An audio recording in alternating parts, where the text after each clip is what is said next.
حضرت حذیفہ کہتے ہیں کننا اذا حضرنا مع رسول اللہ صلی اللہ علیہ وسلم طعاما لم یضع احدنا یده حتی یبدا رسول اللہ۔ ایک تو سب سے پہلے حدیث بتانے سے پہلے حضرت حذیفہ کہتے ہیں کہ ایک دفعہ ہم حضور کے ساتھ کھانا تناول کر رہے تھے، بیٹھے ہیں کھانا تناول کرنے کے لیے، لیکن طریقہ کار کیا ہوتا تھا، ادب کیا تھا صحابہ کرام کا، حدیث بیان کرنے سے پہلے اس کو بیان کر دیا۔ کہتے ہیں جب ہم کھانا کھانے بیٹھتے تھے نا، اور ہمارے ساتھ اگر اللہ کے نبی ہوتے تو پھر ہم میں سے کوئی بندہ بھی اپنا ہاتھ حضور سے پہلے آگے نہیں بڑھاتا تھا۔ ہم انتظار کرتے تھے کہ اس کھانے میں سب سے پہلے اللہ کا نبی کا ہاتھ جائے گا، اس میں برکت آ جائے گی، پھر ہم اس کھانے کو تناول کریں گے۔ اور آج بھی ادب کا طریقہ یہی ہے، ہمارے ساتھ والدین بیٹھے ہوں، اپنے بچوں کی تربیت کریں نا، ان کو سمجھائیں۔ یہ اس لیے تو یہ موضوع رکھا ہے کہ کچھ اصلاح بھی ہم اپنی کریں۔ بھائی کھانے کے آداب کیا ہیں، پینے کے آداب کیا ہیں، اپنے بچوں کی ہم تربیت کریں نا، انہیں بتائیں کہ جب ہم کھانے کے ٹیبل پہ بیٹھے نا، یا جہاں ہم کھانا کھا رہے ہیں، تو سب سے پہلے دیکھیں اگر والدین ساتھ بیٹھے ہیں تو ان کو ذرا کہہ دیں ادباً احتراماً کہ آپ شروع کریں جی۔ یہ کوئی رسم رواج نہیں، ہم جہاں بیٹھتے ہیں لوگ کرتے بھی ہیں، تربیت ہے ہماری۔ جو معزز بندہ بیٹھا ہوتا ہے، کوئی ہم سے عمر میں بڑا، کوئی علم میں بڑا، تو ہم اس کو کہہ دیتے ہیں آپ شروع کریں جی،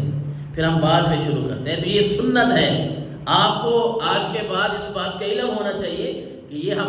رسم یا ریت نہیں کرتے، بلکہ یہ اللہ کے نبی کی سنت ہے۔ صحابہ کرام یوں کرتے تھے، کہتے ہیں جب ہم حضور کے ساتھ کھانا تناول کرنے کے لیے بیٹھتے، پہلے ہم حضور کا انتظار کرتے، حضور جب شروع کرتے کھانا، پھر ہم اس کے بعد شروع کرتے۔ اور اس کے بعد حضرت حذیفہ کہتے ہیں حتیٰ یبدأ رسول اللہ وَإِنَّا حَضَرْنَا مَعَهُ طَعَامًا۔ ایک مرتبہ یوں ہوا کہ کھانا حاضر ہو گیا، فَجَاءَ أَعْرَابِيٌّ كَأَنَّمَا يُدْفَعُ فَذَهَبَ لِيَضَعَ يَدَهُ فِي الطَّعَامِ۔ ایک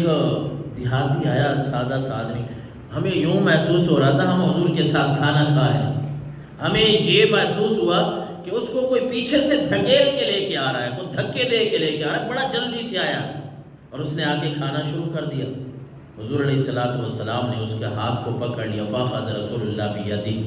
آپ نے اس کے ہاتھ کو نہ تھام لیا، پکڑ لیا۔ پھر یہ ہوا کہ کہتے ہیں پھر ایک بچی آئی،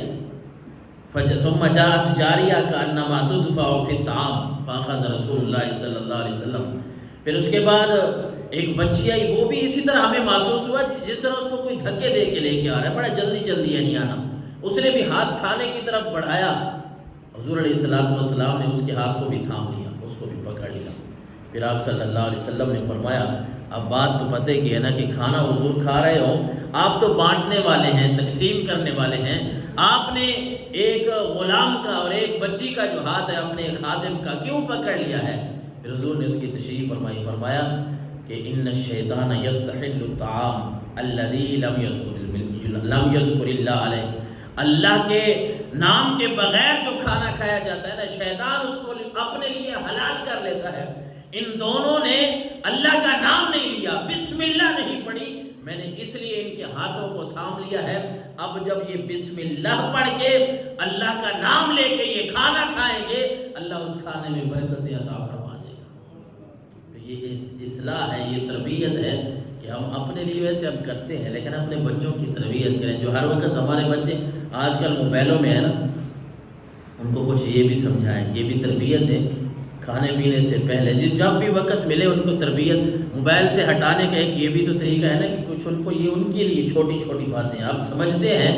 لیکن اپنے بچوں کی، اپنے گھر والوں کی تربیت یہ کریں گے، کچھ وقت تو وہ اس طرح بھی اچھا گزار سکتے ہیں۔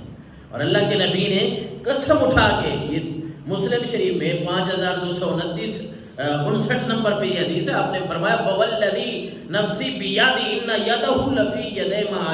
ایدیہما، اللہ کے نبی نے فرمایا جب میں نے ان کے ہاتھ کو پکڑا، مجھے اس ذات کی قسم جس کے قبضہ قدرت میں میری جان ہے، میں نے ان کے ہاتھ کو پکڑا ہوا تھا، ساتھ شیطان کے ہاتھ کو بھی میں نے پکڑا ہوا تھا،